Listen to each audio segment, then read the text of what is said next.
Greetings everyone, I'm the delicious and mythical GriffinMuffin.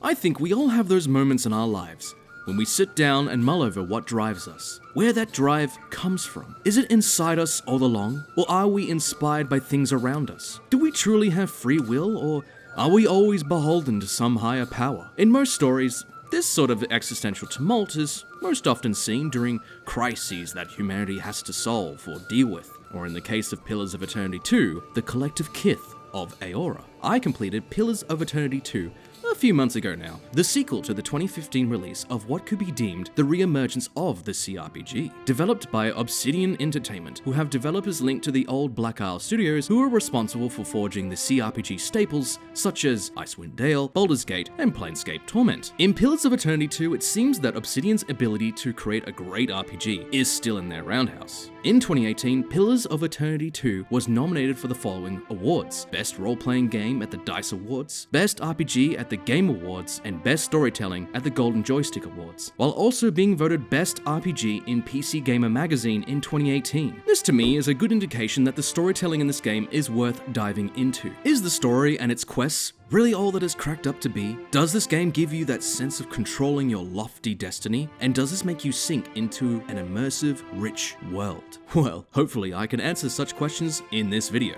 Needless to say, full-on spoilers ahead, everyone. With that out of the way, grab yourself some fine Adiran mead, and perhaps maybe some delicious Kawiki fruit, and let's get into it. Dear viewer, I give you the complete narrative breakdown of Pillars of Eternity 2. The world of Deadfire.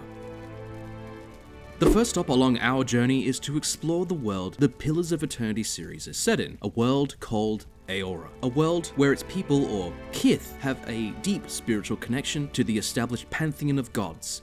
In previous CRPGs, the gods that are worshipped can be seen as background information or a mere set piece for the cultural setting. While in Pillars 1 and 2, we see that the gods have a major influence on the attitudes of kith. Entire societal structures form around the beliefs these people have, and in some instances, entire nations become driven by divine right, and people become motivated to achieve great things or commit astounding atrocities. The start of the game gives you a good sense of what the current political situation is like in Deadfire, and to be blunt, it's pretty messy. In terms of real-world comparison, it reminds me of most political debacles involved with attitudes of imperialistic nations, and perhaps their colonies. With these reflections of real-world attitudes of imperialism or colonialism, the writers of Pillars 2 have demonstrated their understanding of how civilizations develop and their associated ideologies and their governments. You might think this is merely a narrative construct for the setting. However, it is very important to gameplay. With this in-depth world-building, we as players can understand the motivations behind these factions, and understanding these motivations and ideologies is a direct link to the player for them to activate their moral compass. The player will side with the factions that best correspond with their own personal morals and opinions, or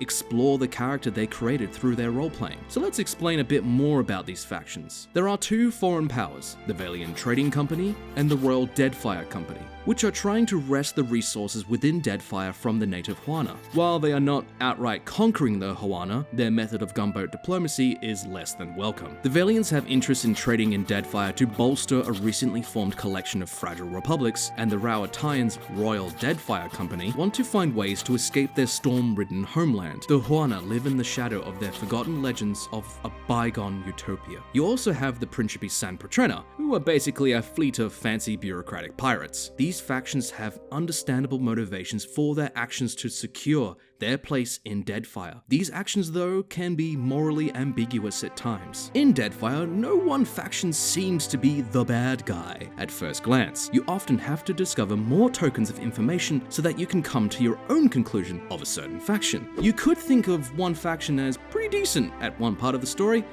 only to have your opinion of that tarnished by some story you hear later on about them. That information is given to you in an excellent breadcrumb-like way. Information is rewarded when you explore all across the archipelago. The fact that the sequel to Pillars of Eternity is placed in a geographically fragmented setting, such as an archipelago, is also an excellent narrative tool. It creates a myriad of ways for players to experience the cultural landscape of Pillars 2. Each island's inhabitants have different interactions with the factions in Deadfire. Whatever the relationship and attitude attitudes, it displays the spectrum of emotions and actions Kith will have towards the political situation. The player is given the other side of the story, allowing you to sympathize with these people and decide who to side with. It's all up to the player to decide, which is determined by the moral compass of the player, rather than the game's immediate direction. By this element of the world building, we begin to see a golden thread that hints at one of the game's narrative thematic questions.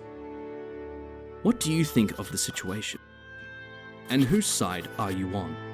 This is a key element of not only narrative design, but also quest design too. You should always try to have both sides of the story. Even a quest as minor as a bar brawl or something like that results in you finding out that the bar brawl was caused over a misunderstanding and the quest giver was actually unreasonable. This game encourages you to ask questions, not just to NPCs, but about Deadfire. It's saying to not accept things at face value. Everything you see or hear may not be what you think. The Deadfire is a dangerous place, especially for a watcher. The choices of the watcher. Pillars of Eternity 2 has two main ways the player can interact with the world: combat and dialogue. The dialogue aspect is what we're going to dive into a bit more. The dialogue system has excellent design for the following reasons: offers a variety of ways to approach solutions and unique dialogue options that depend on your character's build. Throughout the Watcher's adventures, you'll often come across morally complex situations that you have been thrust into to resolve. Thankfully, many of the quests have a multitude of ways to be resolved. This I found particularly refreshing, as there was usually a method for compromise. Rarely was there a quest where I felt forced to side with one person or the other. Here's a good example of the point I'm trying to make here. I remember early in the game there was a quest where a Valian man named Rinko was mugged by a Huana huntress, Mokeha. You find out that she won fair and square in a card game, but Rinko accused her of cheating. She was insulted by this, so she beat him up and took his money, as is her right in her culture. This quest is a neat way for the player to be exposed to the cultural gap between the Huana and the Valians. When you find her and confront her on this issue, you can do the following: point out how she is considered a thief under Valian law, depending on your level of intellect. Appeal to her good nature and give her a sob story about how Rinko and his child will lose the house, because unlike Huana, they actually have to pay for their lodgings. This is dependent on your diplomacy or your intellect level. If she doesn't agree to give it back, you can arrange a trade for something of equal value. You can go to her chieftain and use elements of the Huana social structure to influence her. From there, you can say the following things to them. If she reports to the Valians, she'll be given a fair trial, which requires levels of bluff. She needs to report herself for the safety of the village, which has a prerequisite for high diplomacy. If she doesn't answer to Valian justice, a mob will come here. This option is dependent on your level of resolve. If any of these fail you, you can just, take the money off her by force, either openly in the village, which is not advised, or you can kill her while she's sleeping, like a coward. You can also pickpocket her while she's asleep. I personally went with the option where you can say that her spoils from the fight are actually forfeit because the merchant and the hunter are not on equal footing in combat prowess, as is necessary in Huana custom. And I don't think I need to say any more on this to communicate my point. The game allows you many ways to resolve the problem in this quest. This style of multifaceted diplomacy suits the various playstyles of RPG players. With these options, you are led to decide what's the best solution through your own sense of justice, or possibly what you believe your character's sense of justice is, rather than the confines of what the game allows you to do. I highlight this instance of gameplay because previous RPGs have lent heavily on the design of either the path to ultra-violence or Jedi-level mind tricks of coercion. This form of dialogue system makes interacting with NPCs very straightforward and lacks nuance. This is caused by the inclusion of a sole charisma ability, or a diplomacy skill, that one character feature that determines the player's entire dialoguing experience. While you do admittedly have a diplomacy skill in Pillars, your dialogue options are also influenced by all of your other character stats as well. Not only that, but diplomacy is not the only way you can talk your way out of situations. You can actually just pick an ordinary dialogue option that you believe will help the situation. This is a huge part of the reason why I like Pillars so much, and why I think other RPGs can adopt this in the future, a multifaceted approach to diplomacy. You're not locked behind that one diplomacy skill to achieve what you want to achieve through dialogue. It's just good good to have. In Pillars, you have skills such as streetwise, bluff, and insight, which are complementary to diplomacy. Even your base stats like resolve and intellect play a role in diplomacy. This is far more immersive and realistic. Think of real-life scenarios. Regardless of whether or not you've watched hours and hours of charisma on command, you might be somewhat capable to negotiate with people in various ways. I think the same logic should be reflected in video game dialogue and NPC interaction. This logic works around a problematic aspect of game design with the older style of RPGs. Dialogue options based on race, background, and class really fine-tune the experience of talking to NPCs and always made me anticipate if something might pop up in certain situations. While this does give the player moments of seeing an option labeled as unavailable and giving you that sense of missing out, I personally didn't see that though. I saw it as a good reason to replay and see what my experience would be like if I was, say, a fire godlike, a wizard, or a dwarf. It also makes character creation aspects far more meaningful and fostered a sense of connection to my character as a result. So we touched on an important aspect of Pillars of Eternity 2's design: multifaceted diplomacy. I'm aware that other games may have similar approaches to NPC interaction and diplomacy, and if you want to discuss those games and perhaps even suggest games, comments as always are down below. Game designers as well as game writers can learn a lot from this design. I'm sure if you've played the game, you might begin to see why the dialogue system in Pillars of Eternity 2 is pure genius, and actually more emulates what a CRPG is at its roots: a tabletop RPG transplanted into a video game. In tabletop, players have a nearly endless amount of options available to them to resolve the problems they encounter. And let's be real, isn't that what RPGs allow us to explore? Our problem-solving ability? Then let the player decide how they want to play.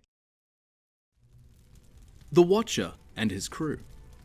Like the previous entries of CRPGs, which Pillars 2 is a successor of, you have companions that can join the party you command. Some are old faces, some are new. Most RPGs, like say Dragon Age Origins, have character development story quests associated with each companion. Pillars 2 places a heavy emphasis on completing the stories associated with those companions, mainly because the story that you have with them at the end of the game can be vastly different if you didn't complete or did complete those quests, as opposed to just some material in-game reward. But for me, the one reason why I completed these companion quests, pretty much all of them, because I wanted to solve that central conflict with each of the characters in my party. As we've touched base on already, the many factions of Deadfire each have their agendas and reasons. Each of the characters that accompany you represent not only a faction of Deadfire, but the different perspectives people have of Deadfire itself. Takehu embodies the holy meaning of Deadfire and the Huana's divine right over the archipelago. Maya and Palagina are the foreign interests of the Valiants and the Rawatayans. Seraphim, who revels in the devil-may-care free life that the Deadfire can offer. Shoti, who represents the mainland's desire to spread the faith of Gon or Aethys. Aloth, who embodies the secrets that the Deadfire holds.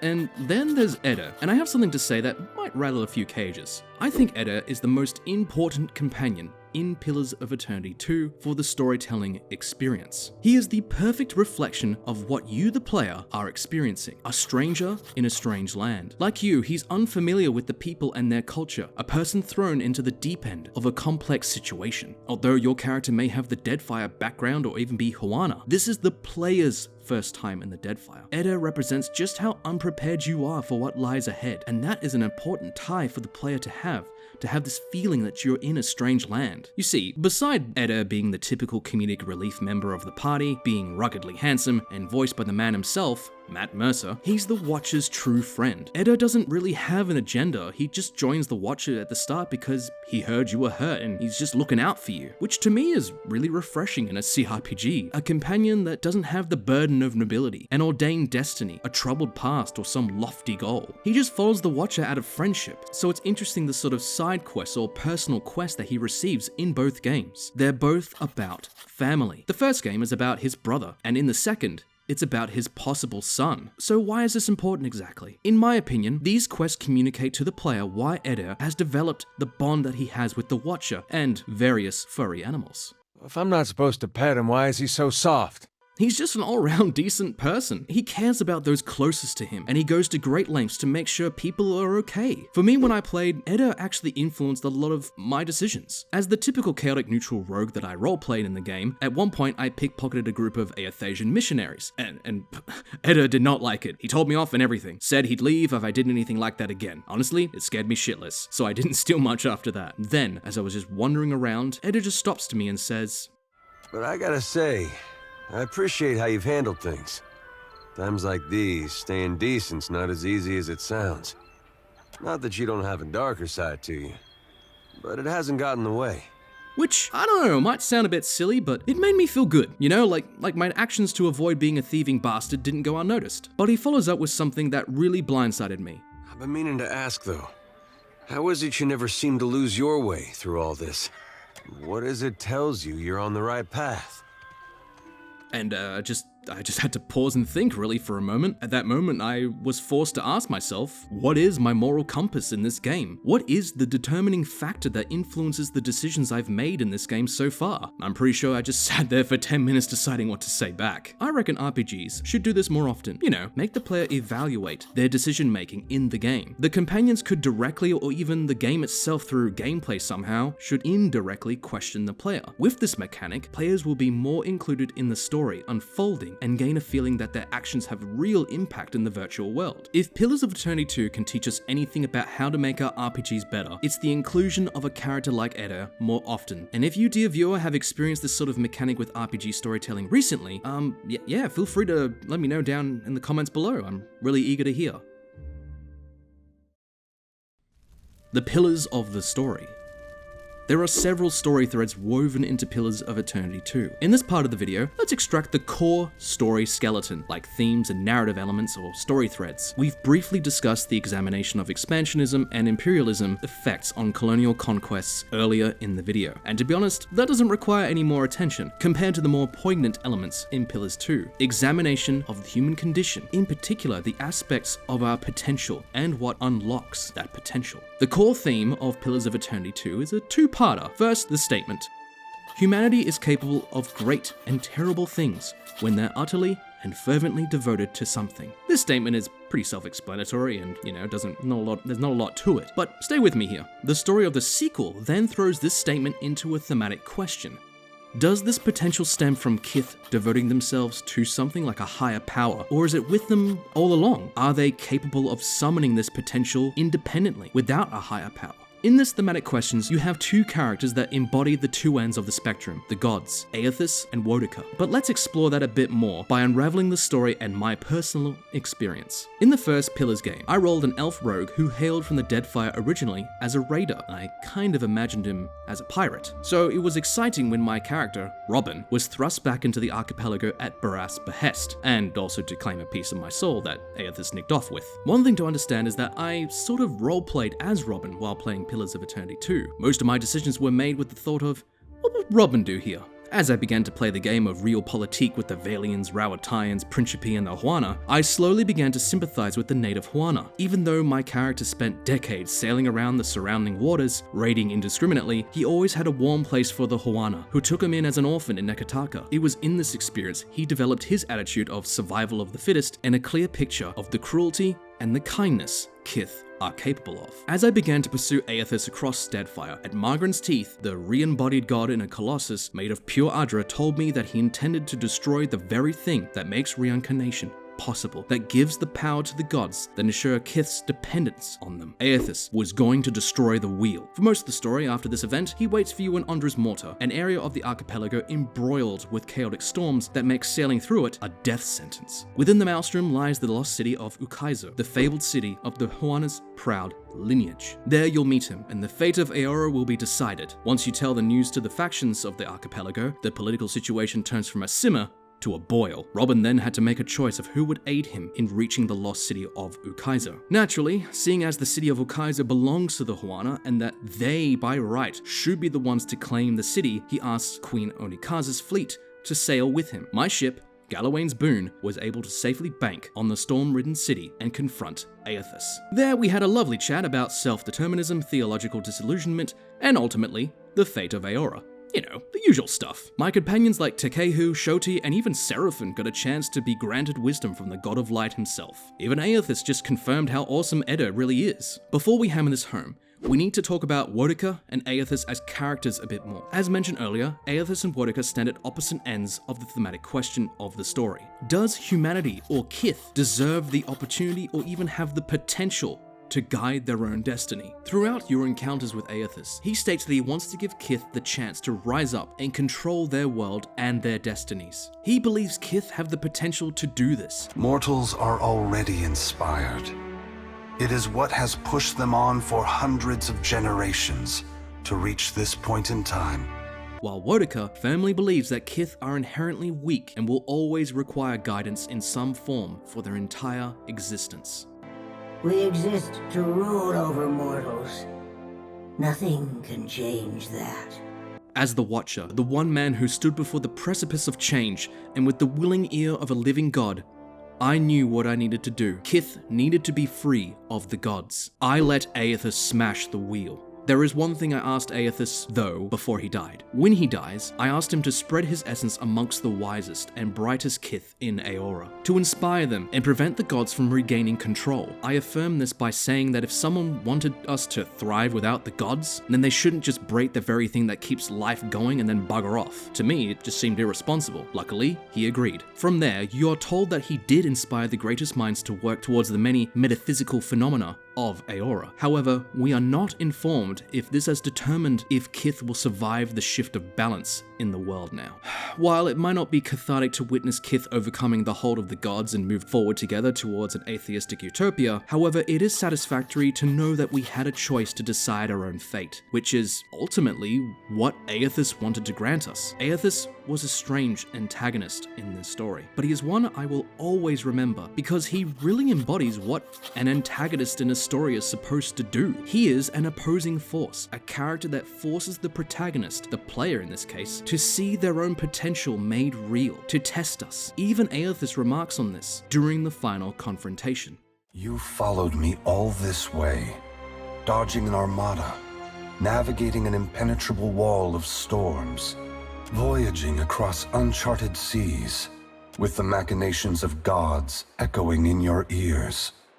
All the while trusting in the institutions of Kith to get you this far, and earning their trust in turn.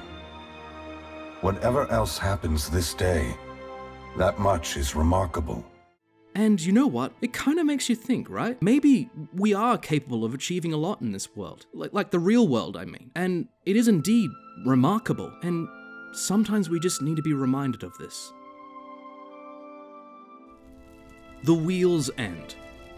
Pillars of Eternity 2 is probably one of the best RPGs I've played, and it's definitely in the top 10 of my favorite video games of all time. It's a true successor to the legendary CRPG genre and embraces its tabletop origins in spades. The game's dialogue and narration is written with great, powerful language. The characterization of the companions and the key NPCs is really strong, and it really makes me emotionally invest in the characters. The world of Aeora is truly a world of moral ambiguity, allowing the player a sense of freedom while playing that many RPGs of recent years have been giving us. The Deadfire archipelago is an excellent setting for the story they wanted to tell. The story itself is captivating and gave me the opportunity to explore some juicy existential ideas of self-determinism. The lessons we should take away from this story breakdown is that a refined scope of the culture and society of the races or folk of your RPG world will help players immerse themselves more by navigating a complexity of emotions, values, systems, and attitudes, allowing players to decide their own way of interacting with NPCs with a multifaceted approach to diplomacy. Use thematic questions to get the player invested in their decisions within the story.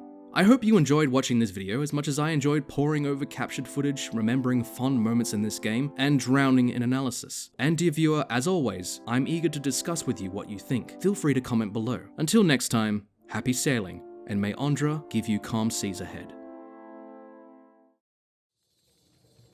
Like, comment, subscribe, do all that lovely stuff down below. Thanks for sticking around. There's just a few things I want to get out of the way before I let you go. I want to thank my friend Taylor, who did the running text segments in this video. He's a great digital artist, and if you liked what you saw, and maybe you want to hire him, check out his portfolio, linked in the description below. Now then, the next few announcements are sort of related to one another. You see, I moved from my hometown of Perth to Melbourne. As a result, my financial situation has changed, which means the following. With all the demand over the last 2 years for more Witcher recap videos, I am now in a position to look into rebooting that series of videos again. At this current point in time, I am making the rounds with potential artists. It only feels right to try and make the videos that so many of you subbed to this channel for all those years ago. And honestly, I kinda miss doing them. With the awesome net that I have at the moment, I am considering streaming. While I might stream some games every now and then, I'm more leaning towards doing podcasting, live discussions, world building, and even a tabletop RPG session. So follow me on Twitter for updates. I will be at PAX Oz this year on the Saturday of the weekend of the convention. I'm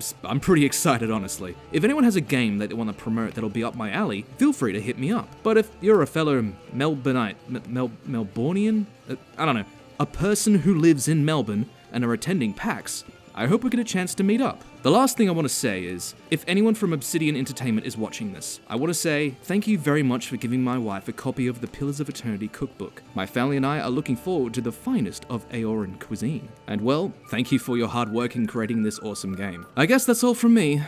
Be sure to share this video with fellow Kith, and I'll catch you later.